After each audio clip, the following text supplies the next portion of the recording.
Hey guys, what is up? It's Dusty here, and welcome back to another crypto video. Make sure you press the like button, subscribe, and comment something down below because that way you can enter into our $100 XRP giveaway that we give away the first time a video hits 1,500 likes. But also check out my second channel and my third channel, which are 5-Minute Crypto and the Business Realm. Links will be down below. I just recommend you guys to check them out because I post some cool stuff on there. And if you don't know what I'm talking about, you can also check out Growth Masters Academy, for example. I also post some cool videos on here about my normal day-to-day job.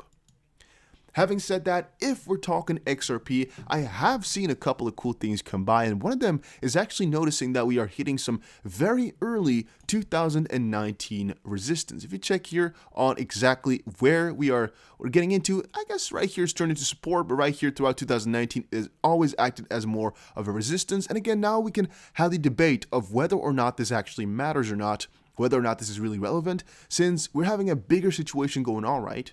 To a certain degree, you can also say this is just part of a bigger bull run where you go up like crazy, you go down a little bit again before actually getting another huge run. And I've also seen some guys on Twitter state, for example, Intelligent XRP here said, I know people will laugh and think I'm crazy, but I don't think XRP will actually wait for clarity to test its all-time high. And that is, again, I personally do not think this is the truth, as I do think that we cannot really hit an all-time high before November 15th when Ripple has lifted their response.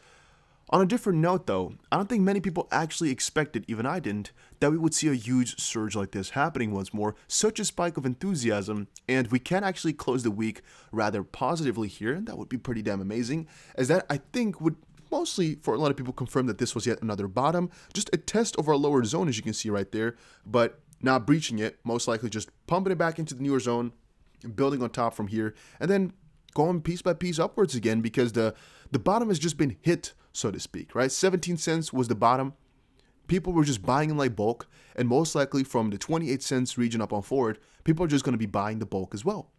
Then again, it's going to depend on what exactly is going to be happening right now. I mean, for example, if we don't get sustained, I guess, price action within this area right here, again, if we keep falling down lower, it'll most likely still be a kind of a shit show, to say it easily. It will most likely still try 17 cents again. We can even hit the bottom of the zone. But for right now, things are looking positive, and I'm personally thinking we can stay within this, hopefully between 28 or so, 29 cents and 34, to kind of build in here, build up the enthusiasm, build up all the momentum to actually then increase towards hopefully about 42 cents or so in hopefully one swift move. I'm saying hopefully quite a lot because it's all hopium, it's all just guessing and thinking, but it is looking pretty damn juicy, it is looking pretty damn exciting, and I think the near future here is looking pretty damn positive for XRP now. I've changed my mind. I'm going to change my mind a couple times today, though, since if we're talking news, I'm talking, very negative over short term. If we're talking real price action, everything that's happening, it looks like a clear bottom from which we're going up again. We could actually, for fun, also try to put in a Fibonacci here from actually our high to its lowest point. Quickly see exactly what then would be logical. So then logical would be this point right here, the 30 cent mark, and right here at about 40 or so cents, 40.6. Okay, so let's just kind of keep that in our mind. Then 40.6 is our next point of interest, even though I think that this zone is a little bit more important for right now, that this little section right here is going to be a lot more interesting than all of this. It is still interesting, in my opinion, to see the bigger picture and understand that right now, a lot of what we're doing is basically just guessing, as it's all based upon news, I find. This right here was literally because of Brad Garlinghouse statement. This right here could have been because of Ripple's statement, and so forth and so on. This is all because of the lawsuit. Everything here can have a meaning, and that's also why the price is so indeterminate. And also, added to that, it could also be with what XLM is doing right now. It could also be that these two things are attached, as it kind of looks like XRP and XLM are having an inverse correlation right now. But of course, that's not proven either, since it could also be that this has to do with XLM pumping up like crazy before dumping, or with the fact that their partnership was just overvalued as it wasn't that big. We just don't know. And that's another important part that we don't know for certain, is just basically a guessing game. Now, if we're talking Ethereum, though, I am so convinced we're going to hit all-time high really soon here that I'm a little bit too afraid to say it. You know why? Because I don't want to put my own money in it anymore. I bought so much at $600, and since we went up to $900 like a couple of days afterwards, I was too afraid to purchase more, because I'm like, okay, we went up 50%, we're going to go down now. Right now we're at 1,260, and I had so many chances to purchase. I'm like, okay, we're going to go to all-time highs, just kind of obvious. But because it's already so far up, it's just so difficult to purchase, like you guys all understand as well. However, since I'm so convinced it's going to go to all-time high, I don't really know what's stopping me, what's keeping me from going back in, except for the fact that I know we're already at all-time high in terms of volume. In terms of market cap, since the amount of coins in Ethereum, of course, has increased, the amount of tokens. So, theoretically speaking, all is just looking positive, yet I'm still so hesitant, which I don't get. I really don't get it. What do you guys think about Ethereum, though, in terms of price? I still am so indeterminate, and that's keeping me, I guess, out of this. So let's quickly check here. What is this? Thank you for sharing. Do you get 100 coins if you do, or what? What is this? What is this supposed to mean? I have no idea how that works. He says we'll go more than all-time high, and yada yada yada. Actually, a lot of the people are saying if we get to all-time high, we'll most likely cross it and go further. I am on that same line, where I do think that if we break 1420, we'll just keep going off for a little while. But it could also be that this is the highest we'll go before coming back down, like Bitcoin did a couple of months ago. Remember, guys, when Bitcoin really got close to its all-time high, but just did not really breach it a couple months ago? That could be the same type of situation, even though that would suggest as well that Ethereum will eventually break its all-time high once more. It's just a strange situation right now. Peter Brandt has actually posted, and I don't know if this is the official Peter Brandt. I guess he gets 200 coins for putting something up here. I don't know how that works, but all right. I'm not too good with TradingView, but I guess he is the official Peter Brandt because he has quite a lot of followers already. Okay, that's interesting. But yeah, he said gold futures, basically gold enters a new lag upwards. He's pretty positive about the gold price. And I just thought about the gold price here for a second. I'm always trying to, think clearly what would be the best thing to go for, right? But MicroStrategy, for example, the CEO, Michael Saylor, says gold is zombie store of value. MicroStrategy CEO has called gold a zombie store of value, while Bitcoin hater Peter Schiff has explained how he was wrong about the Bitcoin bubble. Michael Saylor said, gradually, then suddenly, investors are coming to the horrifying realization that gold is a zombie store of value. As Anthony Pompliano said, Bitcoin is a 10 times improvement on gold. We will one day see a $1 million Bitcoin price, which is only 2 times the gold market cap.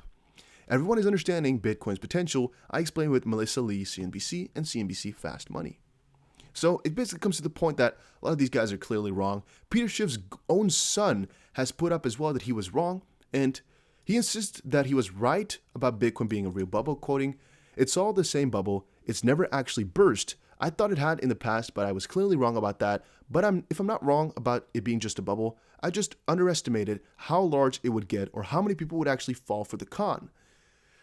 And to a certain degree, I can understand why he'd say that, because we don't know the official founder of Bitcoin, which could have been the government, which could be just a con artist, who really knows. Maybe it's all just a big elaborate plan. Could be. On the contrary, it could have made him so much money if he got into it, since he's been hating on Bitcoin for so many years now. If he just bought it, he would have really done better for his money than gold would have, which is interesting to me. And then another tweet here comes from Yano. He said, so Joe Rogan is thinking about bringing Anthony Pompliano on his podcast to talk Bitcoin. Retweet if you think this should happen. And the only point I would like to make here is that if this were to happen, honestly, if this were to happen, you guys know as well as I do that I do think that this would spark quite a huge move for retail hype.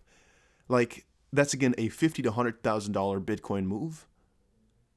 And that could be around the corner. That could really be so freaking close. When I started to think about that, I'm like, yeah, no, this bubble that people are calling out is definitely not going to burst anytime soon. And even if it does, I think there'll be so many people who are trying to buy the dip, which would just get the price pumping even more and more and more. And that's, of course, the scariest part about it, because that, again, refers to the fact that right now you should get into crypto because it's going to go further. But since it's almost at $40,000 right now, I don't think many people are excited to go for such a scheme, to go for a Bitcoin at 42,000 or go for altcoins here at their ridiculously high prices. I just understand, but it theoretically speaking is the best thing to do. But even I am so skeptical about it because it's gone up so much. I'm not going to do it, by the way. But theoretically speaking, knowing the bigger picture behind it, we should actually just keep buying, keep buying, because retail is just at a start and it's really not at the core of where it's going to go to next. So from that perspective, again, it should really be the best decision. Also guys, check out, as I said before, Growth Masters Academy and 5 Minute Crypto, my 2 other channels. But also go and check out GSX. I purchased a little bit of this, a couple $1,000s worth, because it's the first gold-backed coin. It might be big, might not be, but I'm trying it out because, well, what if I can just 5x my money really quickly, right? It's going to come out in about 75 days or so. There's right now a 22% bonus, and there's a 5% bonus for using my link. Check it out, links down below. Not making any guarantees, but still, I think it's worth it to check it out. It could be pretty damn cool. That was it for today's video. Hopefully you all enjoyed it. Hopefully you learned something. And I'll see you guys again in another crypto video.